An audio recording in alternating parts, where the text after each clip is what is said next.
I want to welcome everyone to another session of our ongoing discussion on race, culture, and the church. Um, don't know where this is really going, other than I know that God has given me a heart to want to engage men and women that are faithful to their call.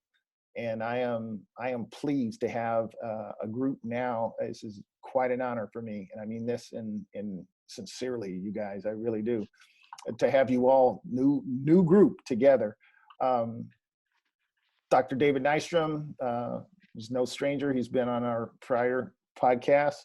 A professor in residence at Western Seminary, with Western Seminary here in Sacramento.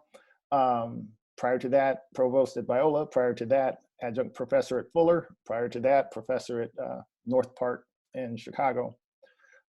My son in ministry, who happens to be the executive director of Western Seminary, both the Sacramento and the San Jose campuses. He's got a huge resume for such a young man. Wes Ehrhart. He says he's from Philly. He's not from Philly. He's from New Jersey, but he claims Philly. So, but that's okay. I still got nothing but love for you, man. Eagles won't be flying soon, but I digress. And my dear friend, Pastor Donnell Riggins, pastor of Del Paso Union Baptist Church in the north part of Sacramento. I have had the honor and pleasure of knowing him and his wife for over 20 years. He's been pastor of Del Paso Union for 18 plus years. A faithful man of God who's involved in a lot of stuff. I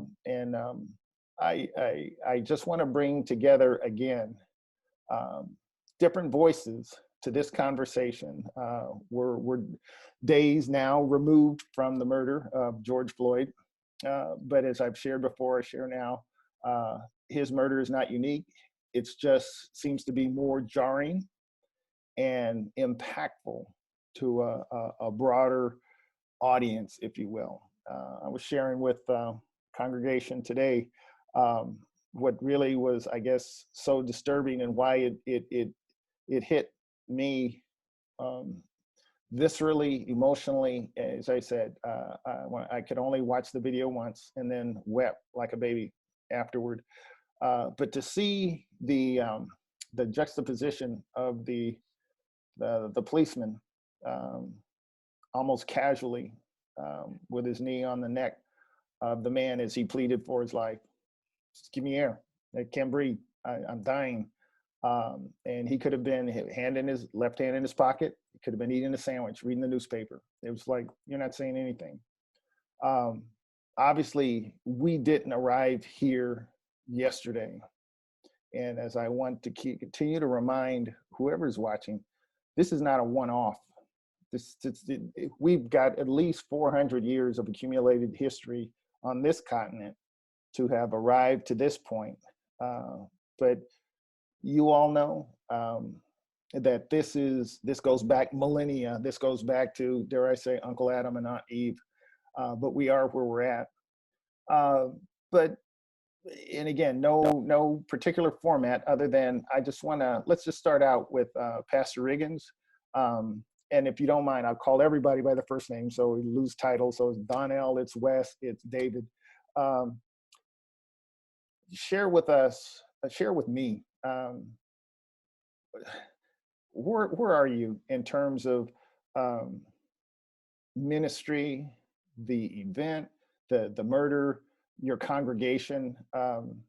Just speak from your heart. Where are you, Pastor?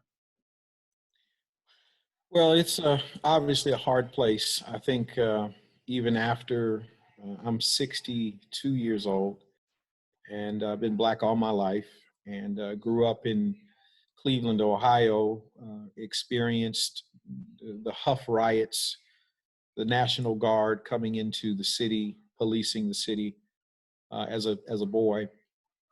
And of course, all of the major historic events since that time, the assassination of Martin Luther King and Malcolm X and other iconic figures like that. And so, but I was raised in the suburbs and always in integrated schools.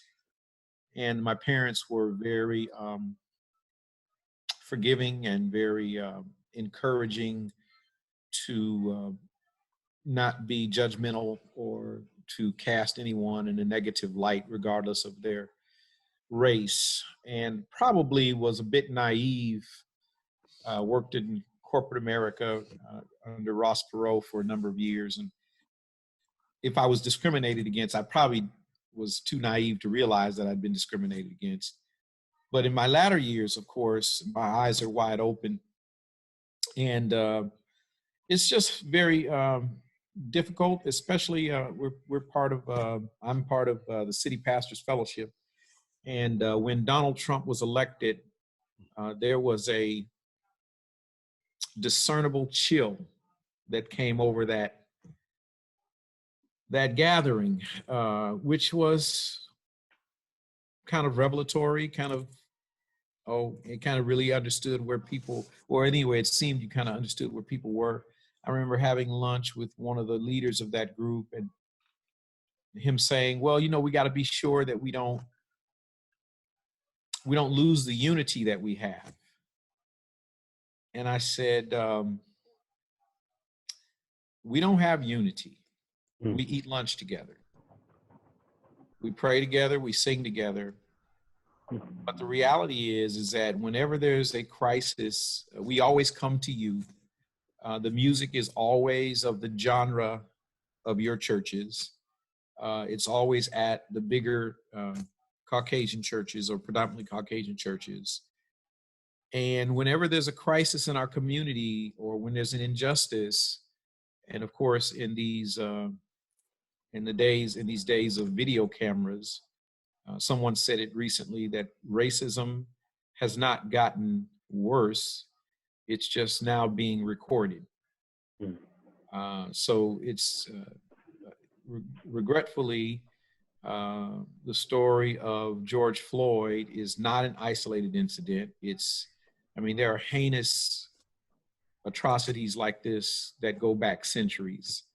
And so it's challenging because, and as I stated to Mark, it seems my question, and I have lots of questions because I don't have all the answers. I would never presume to know everyone's heart, but I just find it difficult to understand how after 400 years, how things that are so obvious to me are not apparent to my brothers, my Caucasian brothers. When we say Black Lives Matter, the response is all lives matter. I think you're kind of missing the point. Yes, we know all lives matter, but in this particular context, where Black lives are being snuffed out, threatened, and I have my own stories. And yet I'm hopeful, especially as it relates to the church, in our spiritual formation, our adherence to the creed of Christ and to follow him. And yet we still, as Malcolm X said, 11 o'clock is still the most racially segregated hour of the week. I don't understand why what is it that keeps us apart? And even when the subject is broached in any church, I kind of understand it from an African-American perspective, why there's resistance, why there's reluctance to come to the table, because there's been such disappointment over the year. And now, of course, resentment and isolation and, all of the stuff that happens in the breakdown of relationships. But I don't understand how, on the other side, why, even, I'll give you an example. Maybe I'll stop rambling. We built a relationship with a church in Granite Bay, Mike Harrison, who's now moved to Dallas. The church has since closed. And Mike and I met at a Willow Creek global leadership conference out at Lakeside Church in Folsom. And we almost immediately clicked in terms of our ministry philosophy. And they were just dying and chomping at the bit to do any kind of outreach. They felt like doing outreach in Granite Bay was kind of pointless. everybody had everything. So he asked, could we come down to Del Paso Heights and do outreach with you? And it was a God thing for me because our church had not really been trained in how to do outreach. You know, a lot of times African-American churches have become very insular. They circle the wagons because historically church has not just been about Jesus for us. It's also been our social, political, educational institution where we can hold positions of responsibility and authority. That's one of the reasons that Black folks like to dress up on Sunday, because if I'm a sharecropper through the week, you know, I get to put on a suit and tie on Sunday, because on Sunday I'm Deacon Jones or whoever. So Mike and I, he came down, he brought his church down. We did some great ministry together, but after a while, after probably the second year, his congregation, they started to push back, and they just felt like, why do we have to always go down there? And it just became a little tension, and pretty soon the relationship kind of waned. Mike and I still maintained a very close relationship. And when they liquidated their church assets, they gifted us with a very nice sum of money because they believed in us. But I just couldn't understand why our congregations couldn't meld, couldn't come together, couldn't find common ground in Jesus. So that's kind of where I am. Well, Pastor, if I can follow up, just one quick follow up, at least one. I feel like Columbo. Where is you feel that you reflect your congregation when you and I appreciate what you said. It's as far as my history, it's spot on. Does it reflect your congregation? Repeat your question. I'm sorry. I said, does what you just shared in terms of perspective and posture, do you feel that what you just shared it's reflective of your congregation? I don't think so. Honestly, I don't.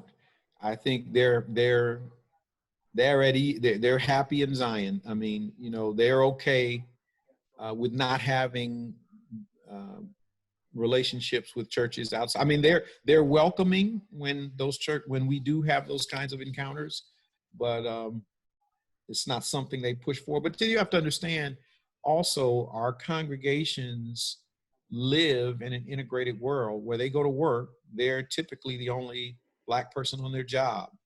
And so they're surrounded, their neighbors are white. So really when they come to church, that's probably the most Black people they're around in the course of a week.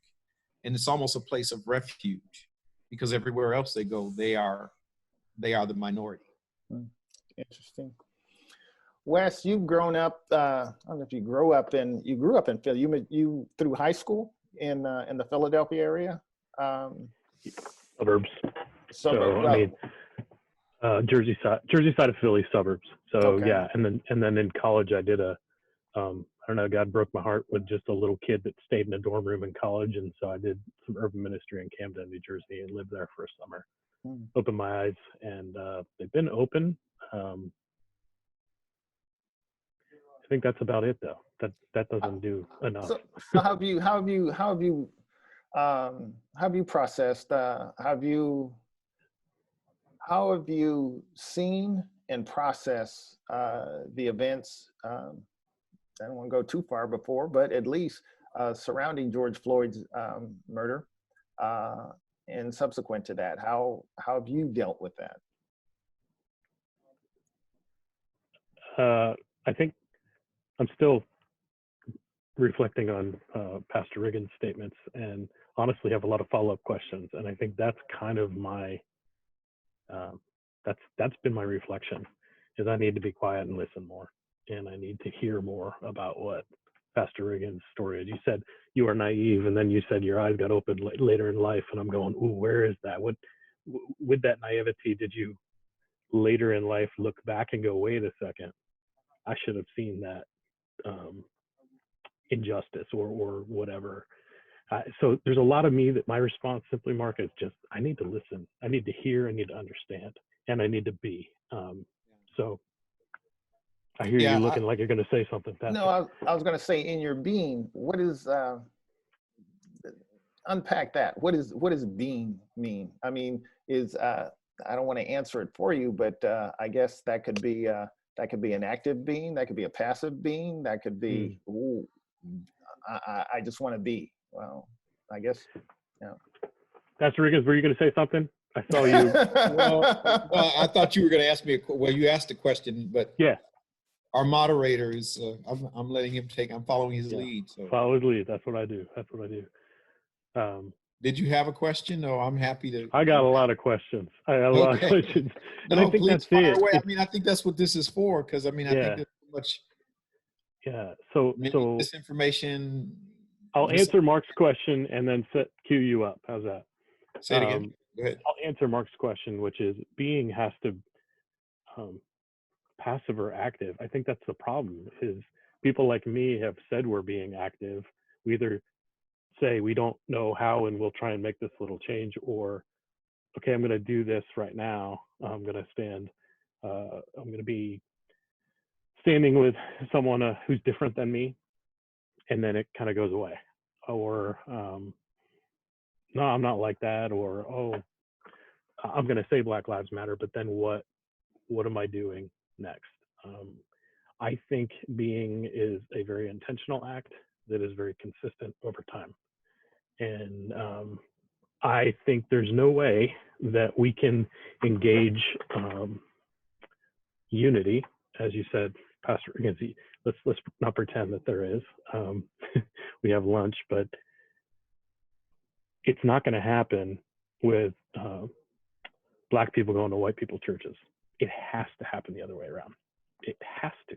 It doesn't do any good if Blacks step into an environment like Pastor Riggins said they're already kind of in.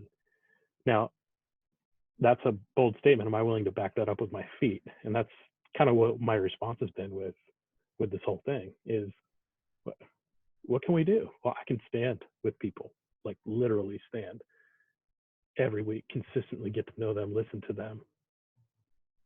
I don't really care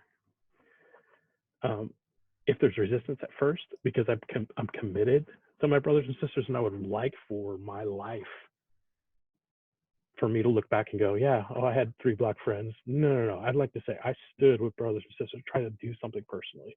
So in that, I think, wow, well, community churches, I'm near where my church is. So do I want to be going to a destination? Is that going to solve that? Is that a reasonable solution? Is that just talk? So Pastor Riggins, I think my question for you would be the idea of a destination church. When you talk about people at your church only gathering with others where there's all Black community for the most part on Sundays, are those folks local to your congregation? Are they destination in terms of coming in? So if I were to come in too, we'd all be coming in together. What is that demographic like? Yeah, we are a commuter church. There's just a remnant of folks that live in our community that attend the church. Okay. At one time, Del Paso Heights was a thriving working class community. The crack epidemic pretty much wiped out that community. But if you go back to the late 50s, early 60s, I think there's a large contingent of Alabamians that migrated to that area as a result of the closure of a base, Air Force base in Alabama. And they all moved, because there's cousins and all kinds of relations. They picked up, left Alabama and came and moved to the northern part of Sacramento to work at McClellan. So that area, and when I first started pastoring the church, I found a dissertation that had been done by a Berkeley PhD student, and it traced the history of Del Paso Heights all the way back to the 1700s, when it was the property of Mexico. That far north, can you believe it, belonged to Mexico. And how it subsequently was horse ranches, and there's still horse stables in the area. And then it went to orchards, and then it went to subdivisions and so forth. And then, of course, African Americans began to move in. It was county, and then it became incorporated in the city. And then, yeah, so most of the folks that built those churches were working class, up, middle class folks. And then, of course, again, crack came in and kind of decimated the area. And then the court system began to populate the area with parolees. As recently as last year, we had a guy convicted of child molestation, and there was all kinds of resistance and petitions that was placed in that community. So that kind of tends to be a dumping. That's not a good word, dumping ground, but yeah. We're like, okay, why not Roseville? Why not Citrus Heights? Why not? But they tend to put those folks in our community. So then you have a lot of folks that went to college. They grew up, they moved away. So now they live in Antelope, they live in Natomas, they live in Elk Grove, and they commute back in to Del Paso Heights. Some of them, since I have people there that grew up in the church that are still there, adults that are still there, but they no longer live in the community. So yes, to answer your question, you would be welcome because you'd be coming from outside just like everybody else. Like everybody else. Yeah, like everybody else. I gave you the huge, sorry about that. But That's okay. That's okay. Just trying to give perspective. Gotcha. Dr. Nystrom, weigh in. Wes was talking about, standing and being, but I thought the blood of Christ made us one. That's what I thought. Maybe that's not accurate. Give since the last time we spoke, you can respond to that or not. That was this little editorial aside. Give us your perspective. Well, thank you. Donnell, thank you. I know I spent some of my growing up on the other side of McClellan, in kind of working class farm on Watt Avenue, right at the border with Placer County, and so a lot of folks, North Highlands and Air Force working class stuff. So I knew Del Paso Heights from I think maybe the late '60s, early '70s, but I didn't realize the connection of an Air Force base closing in Alabama. That makes total sense. Yeah, I have maybe three or four. They're not necessarily related thoughts. I mean, first of all, on the blood of Christ, there is. Yes, we are all one. We just need to live into it. It's there. We just aren't living into it. And I think a big part of it is, and this is part of the genius and the curse of America, is those of us, especially I think the white Christian community, we're unclear about what, where the Christian part stops and the American part, starts. Because, America, as any nation, it's got a different purpose than the church. And when we ask, so I think what the gospel proffers is we can grow into this unity that doesn't come maybe naturally without Christ. I mean, if you think about even the grand image of reconciliation at the end of time, this is Ephesians 3. Even the principalities and the powers are going to be reconciled. So tension is what happens as a result of the fall, and I guess maybe not, this is kind of a scattered point, but I think if you can say white culture has certain characteristics, I think one of those characteristics is management. We can figure out how to manage this issue as opposed to live into it and agree for it to examine me as well as just something, an issue to be dealt with. Maybe I'll give an example. 30 years ago, 28 years ago, I was in grad school. became very good friends with an African American woman, also a grad student, involved in the same church, and really enjoyed each other. Still, they were very good friends still. But there was a little bit of a tension, a little bit of a blip in our relationship early on, and so my plan was I know she needed to drive down to the Bay Area, so I volunteered to drive her because I knew we'd have about 3 hours together in the car, and then I could have this conversation. And I didn't have the guts to bring it up until we got to the Bay Bridge toll plaza. And I said her name, and I said, "I'm concerned about our relationship." And she looked me square in the face and she said, "What relationship?" And I knew that was, this is I could, I mean, this is a pivotal point. And because we were superficial, we were having lunch. We knew each other, we liked each other, we're serving at the same church. But in terms of actually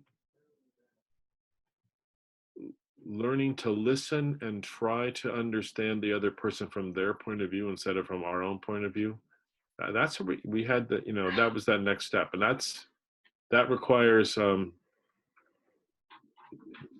there's to love is to feel pain. And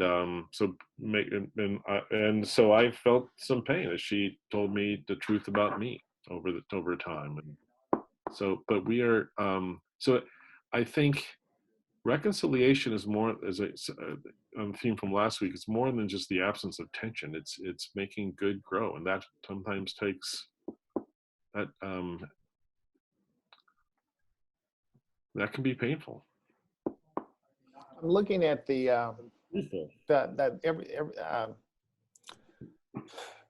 let me just ask this before I try and set it up. Are we asking, is culture asking and looking to culture to do and be things it's incapable of doing? And if so, let's assume, well, maybe I shouldn't assume that. And again, I'm hearing you where you talked about, good growing. If that's the case, then what's the disconnect? Why would one assume you're in relationship with someone and all you do is go out to lunch every now and then? If I were, I wouldn't be married to Gail Long, but if I were married to her, and if I just became, I wanted to become intimate with her, when I wanted to become intimate with her, that's a surefire source of divorce. That's just not going to happen. It's like you can't come within frequency and do things within frequency and hope that we have a blossoming relationship. I don't know. Somebody, you feel free to say something, respond or not.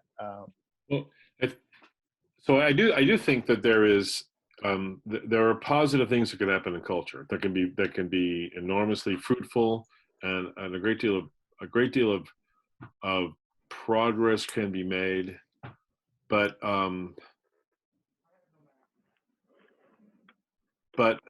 this culture that we live in is so it is so confusing. There's so many cross currents, and not all of them are aligned for people to be vulnerable and to say, we actually need each other. And if the question is also, okay, what's the role of the church? I think, the role of the church, I think from the New Testament is, we shouldn't rely on culture or the state to lead the way.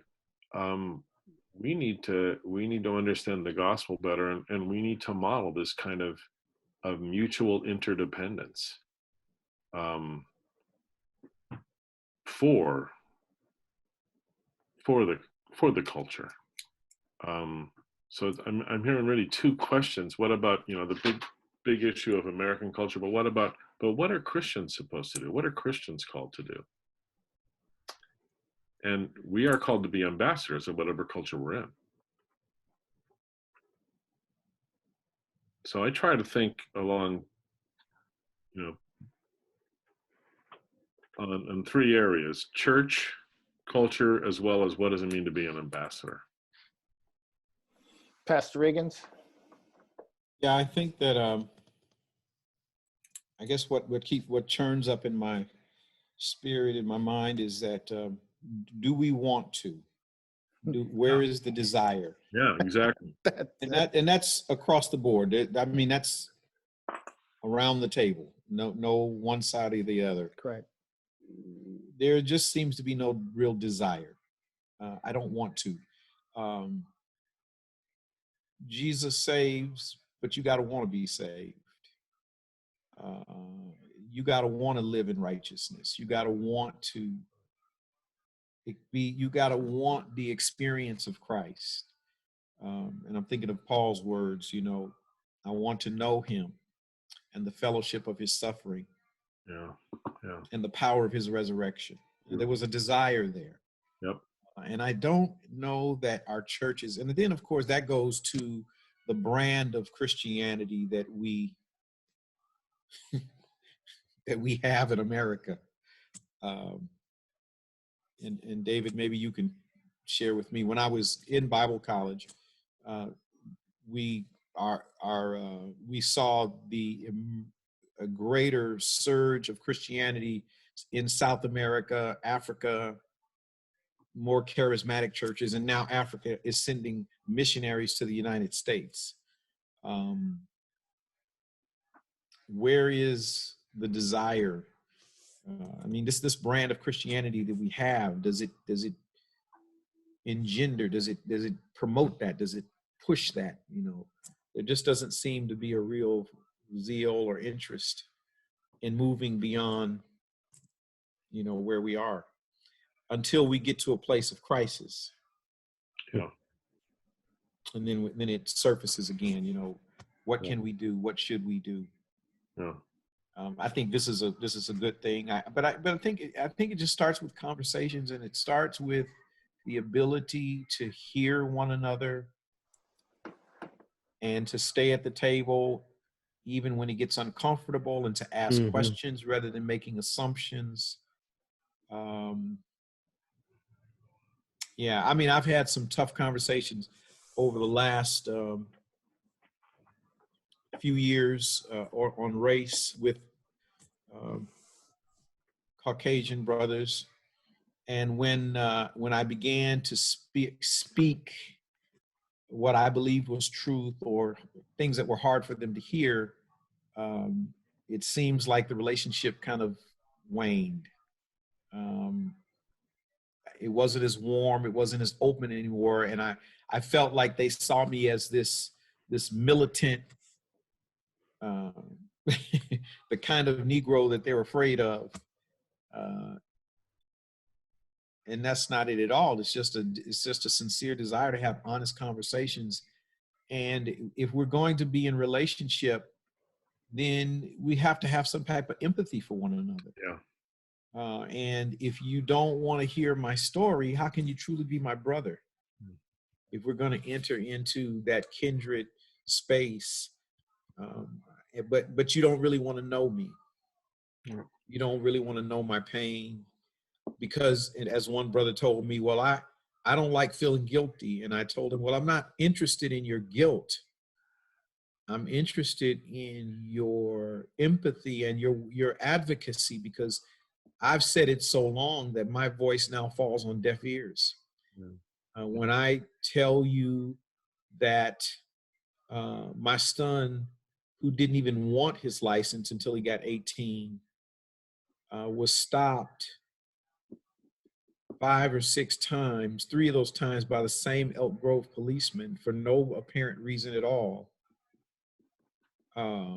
just to make his life hard. And I mean, it's like when I tell you that, and you say, not you, but they say, well, what did he do? He must have done something wrong. And that's just so hard to take.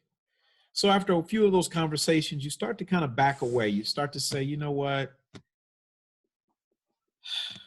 There's no place to go. As one of my daughters would say, the juice just isn't worth the squeeze. You know, it's yeah. You just feel like it's like, okay, I'll just stay over here because it's easier, and that's a cop out probably. But it's just, you know, it's like, who am I talking to? Why am I talking? We really can't go beyond eating lunch because you don't really want to hear because there are two different Americas, and there are two different experiences. But I can't tell anybody that because then I'm ungrateful. So Wes, are we good with just having lunch? Well, you know that. Well, I have to ask. I'm scrappy to your, orneriness or whatever you might have it perceived by others. I mean, I want to keep scratching at it. Go, what next? What do I do? And one of the challenges, I think, it goes along with desire is comfort, like you had said, Pastor. It becomes this. Well, it's kind of uncomfortable for me. And I again, I'll repeat, I believe it has to be at this juncture in time. The onus is on the white person to extend the hand, to reach out and truly invest, truly be intentional. I think that's what has to happen if there's any change that's to be made. Conversations are great, but will these conversations be going on a year from now without another incident to spark it? You'd asked earlier, Mark, what my response was, and I'll be totally honest. My initial response was another one. And then when the protests started hitting, then it did make me listen. It really did. It made me go, wait a second, this is a breaking point for people. This is not just another one. Like you had said, Mark, with what you witnessed. And part of it is comfort, part of it's desire. And there's a lot of times I want to do something. I want to get in shape. I want to eat healthy, but I've got a nice bottle of Coke here next to me that I'm going to drink. That's not the healthiest thing for me. And I think praying that God would give us the desires of his heart is got to be key, and then walking into it. I think it's Psalm 37, and it says, Lord will give you the desires of his heart. And we often think, oh, okay, but how does that passage start? I forget it now. Good gravy. Delight yourself in the Lord. Oh, yeah. So you delight yourself in the Lord, and then God will give you the desires of your heart. Well, if you're delighting in God, the desires that he has are going to be yours. Okay. We often think, well, at least I often thought, well, if I delight in God, then what I want, I'll get. And the reality is we have to delight in him to get his heart, which might not be what we were desiring before we delighted. And I think that's that part of kind of, all right, I got to step out of my comfort zone. I've got to do these things, even when I don't want to. And I think that's part of the reason why I asked you, Pastor, the question about church people. You said commuter, I think, or destination church, where people are going to. And for me, okay, if I'm going to that too, not just will I be welcome, but what do I have in common with folks going to that church? Well, it sounds like we're all coming in together, like it's not about, well, I'm going to get mugged or beat up or whatever, like some might think. Yeah. Let me ask, can I ask a question? Absolutely. What, and this is Wes or David, what would help you? What would help? Yeah, I'll just leave it at you. What would help you move closer to the middle? What could I do to help you move closer to the middle? Maybe I shouldn't say that because I shouldn't assume that you're not at the middle. I just, but you're saying you exactly. You don't, no, it's the you. It's not the you, but not the you, but yeah. Yeah. The euphemistic you. Yeah. But what because I don't understand. Again, I'm perplexed. And then here's even at this late juncture in my life, I was listening to a post by a young Caucasian girl engaging her parents in a discussion about racism. And you could hardly hear the parents, but you could hear her. She was really challenging them hard, telling them, no, that's not right. You can't think like that. And then you could hear them saying, well, you know, referring to blacks, they're okay if they get jobs and they get education. They're okay then, but they're still animals. And I'm like, I think there is a underlying premise in the belief or understanding of white people about black people. I think white supremacy has infected all of us in bad ways. And I don't know, and I'm not saying any one person has that thought, but the fact that that idea is still out there and that's a viable thought in someone's mind is just, it's just perplexing to me. I just don't understand that. Dr. Nystrom, David, about that atmosphere, huh?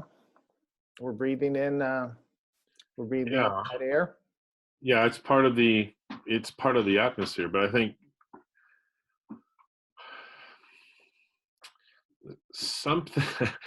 something happened in European culture. I don't know how many hundreds of years back. I mean, the Romans certainly, they were systematic and intentional at imposing segregation. And there's a huge debate about whether there was racism involved.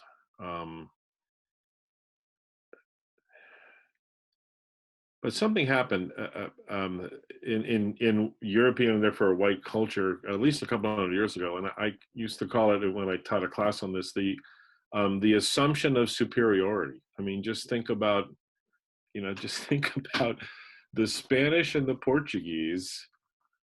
Just less than a decade after Columbus discovers America, at the Treaty of Tordesillas, the Pope sanctions them dividing the entire rest of the world, the human population, besides Europe, between those two countries. I mean, it's even deeper. It's a presumption. I mean, I think if assumptions you're at least kind of aware of them, presumptions are deeper. So there's something that's horrible and it's ugly, and it comes out at this presumption of superiority. And of course it gets reified if you don't actually know anybody other than your own enclave. So that has, I think that has its roots in Europe. I mean, that came to the United States. It's hard for me to understand the debates in Philadelphia among the so-called founding fathers, that they recognized the humanity of African Americans who were enslaved, and yet were okay with figuring a 3/5 status in terms of voting. I mean, it's to be aware of the humanity of another, and yet devalue that person. There's something twisted in that, right from the, that's very deep. So, would you say, I think I might be going out on a limb, but would you say that very thing, that intersection, what you just described, is that at the root of why it seems like an almost mission impossible lift to come together, to really come together, not have lunch, but a koinonia style fellowship? Yeah, well, and part of it may be, I mean, so Paul's language in Ephesians is, and I'll put it this way, if the church gets this right, if the Christian community figures out how to actually model true community, where it's there's neither Jew nor Greek, slave nor free, male nor female. Where in the image of the Old Testament of Isaiah, where there's a highway from Egypt to Assyria, and they both meet, in Jerusalem. And I think the idea there is we can't count on culture to figure it out. We can't. So, and then Paul in Ephesians basically says, if the church gets to understand reconciliation, that is because of what Christ has accomplished, we are right now brothers and sisters. We just aren't living into it. So we need to live into it, and that means mutual vulnerability, mutual interdependence. That's the body image. But Paul says, boy, if the church gets this right, that's what's going to make known to the principalities and powers the secret plan of God. And principalities and powers aren't just angelic beings. They're also, the governments and human systems are, according to the New Testament, under the influence, if not the control, of the principalities and powers.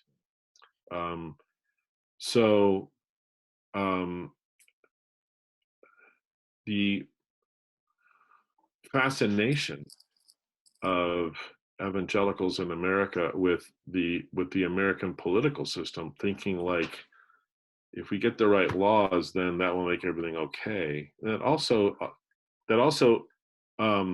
excuses them from personal responsibility. So I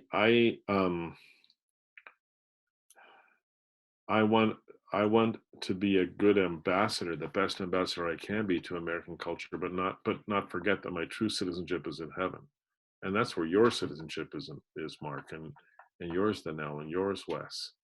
And so for us to cast that vision of we need to recognize that we are citizens of heaven, and yet I think a lot of American evangelicalism is about managing.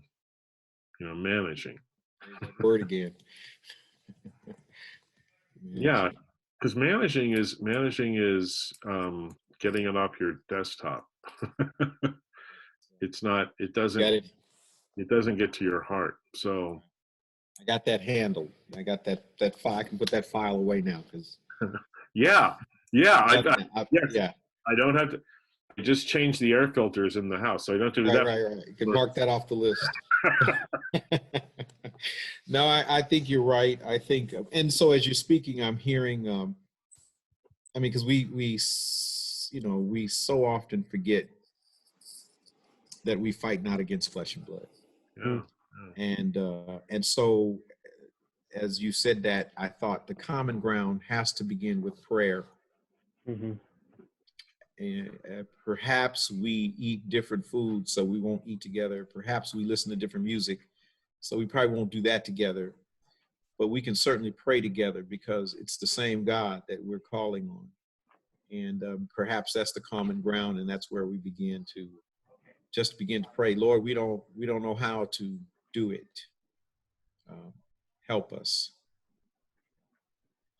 to understand how to talk to one another, how to listen to one another.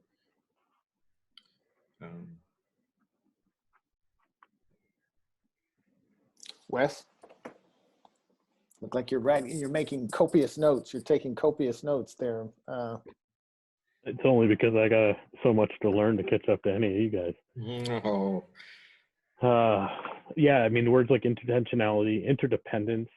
David, do whites even want that? Do blacks want that? Especially in response to this. I mean, it takes work on both ends. It's funny you say that. That's exactly what I was thinking when David was speaking. Do you really want it? What's that? That's to your point. When David was speaking, that's exactly what I was thinking. Rhetorically, do you really want it? Do you really want it? I mean, it comes down to that. Do you really want it, or are we just hanging all of our fortunes on electing the next Caesar? Well, yeah. I mean, David had said, we need to need each other. Do I want to need others? Yeah, I do. But again, that want thing.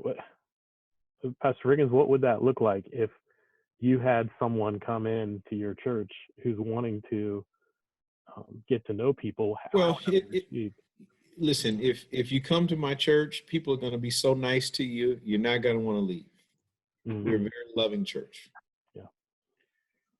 To an extent. That's good. Well, you know, that's irrespective of race. Because I chide our folks all the time. I says, listen, your God didn't call us to be nice. He called us to love. Love means you got to be vulnerable. You got to sacrifice. You got to put some skin in the game. You got to go out of your way, you know, if you're going to love. So, but no, they would make you feel they'd make you feel very welcome though. But I think that leaders have to facilitate the purpose of it all. Why is he here? He's here because he's a brother in Christ, but he's also here to begin the process of healing the church, you know? And so those things have to be very intentional, and leaders have to, Mark asked me a couple of weeks ago, what was a particular congregation willing to do? And I said, probably nothing, because the leaders aren't willing to do anything, and people are not going to move. And then some leaders are not going to move because their constituency won't support it, and that translates into money. Either they're giving tithes and offerings, or their salary directly, or perhaps even their position. So, you know, it just really depends on how much willing. You know, some people are going to be up for it. Some people are not. I think the thing is to find people of peace who God has prompted to move in that direction. And I think you only find them by beginning to have these kinds of conversations. Who are they? Where are they? Hey, it's not even about what they're going to do. It's about what we're going to do. What are we going to do? We're here. Right. We're talking to one another. What are we going to do? You're welcome to come to my church. David, no grading though, David. No grading. No, I don't. Grades on a curve. Yeah. No, I'm teasing. No, that's okay. I don't like being graded, and I don't like grading. I'll say this. I'll put this in eternity by saying this. The last class that I had at Fuller, it was a New Testament class, and my final paper that I turned in, I got an A- from Dr. Nystrom, an A-, and he put on it, it was good, but you could have done better. That's Dr. David Nystrom. It was good. He's been working on that since, David. So he's still trying to earn an A with you. It was good, but you could have done better. I was like, okay, all right. I'm graduating. I don't care. No, I'm just kidding. But you were right. You were right. And my I guess to your point, I guess I am making a point to your point. As you said, Wes, I would want to do better, but at that point, I didn't want to. I just wanted to do what was good enough. That was expedient, if you will. We're coming up on the bitter end, I guess. It's been about an hour. I want to give everybody a last opportunity to, and this is, as I say each time, this conversation carries forward. Last words, Pastor Riggins. Well, thank you for inviting me. I'm sorry I went on a few rabbit trails, but no, you didn't. No, you didn't. Not no. But no, I think this is where it all begins, and we have to thank you for your want to and desire to move the agenda forward. I'm open. I'm willing to have these conversations where we can, and I think it starts with conversations. I think before we get to a movement, we have to have some conversations. Amen. And I think to Wes, you know, what you can do just on a personal note, and this is, I just feel like wherever we are, in whatever circle we're in, when people begin to, when that racist rat raises its ugly head, that you challenge it, and that you're not afraid to challenge it, and say that's not right, that's not true, whatever the case. And I think it begins there, because I think when people allow that kind of stuff to happen around them, when they're with their particular group, I think it just doesn't help. No. That way. Wes, last words?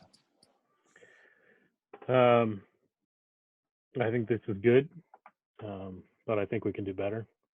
I think that's kind of what I would say in conclusion. Conversations like this are good. We could do better. You asked Donnell, what do we need? I think we need humility and courage to get out of our comfort zone, and a whole lot of duct tape to be quiet. That's what we need. And I say that personally, as a family, my family, we need courage. We need humility and be willing to get outside of our comfort zone. And it pains me because I want to get there, but God's got to do it. Amen. So, Amen. Dr. Nystrom, thank you so much for everything. Last words? Yeah, I think for our culture, maybe we talked about this a little earlier, like the file we put away. We're used to, getting a project and checking off a box. But there's a beautiful image in the Aeneid of Aeneas sailing toward ever receding shores, and that's a little like the upward call of God in Christ Jesus. I mean, we have God is calling us to something that He wants for us, and it's to recapture what He intended for human beings originally, but we've squandered it. And we tend to think of, like, if we're going to go to LA, we tend to think of we're driving to LA. But the beauty of this is when we put ourselves in God's hands, I mean, we don't think of LA drawing us towards it.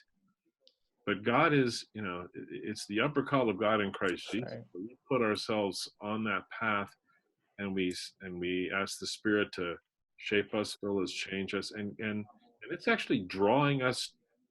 Heaven is drawing us towards it, and the image we often have is the closer we get to heaven, the more united we become. But actually, Paul's language in Ephesians 2 is we're already, two are already made one because of the blood of Christ, and then it's that one new person that is being drawn to heaven. So we need to live into what's already possible. Man, I appreciate you. Oh, I'm sorry. I didn't mean to cut you off. No. I appreciate you. I love you. I individually, I love you. Donnell, I love you. You are my brother. You know that. If you don't know it, you should know it. Shame on you if you don't. You are my brother. I just love you. I love your faith. My son, Wes, thank you so much for your faith and putting yourself in the position you are at Western Seminary. And David, thank you for being a part of City Church and being Dr. David Nystrom. This will be on social media and available for you to share and download. The conversation continues. It will continue. And Pastor Riggins, you did a phenomenal job in explicating where you're at. No apologies at all. Thank you. Blessings on you all. I love you. Have a good night. Thank you, Mark. Good to meet you both. Good to see you.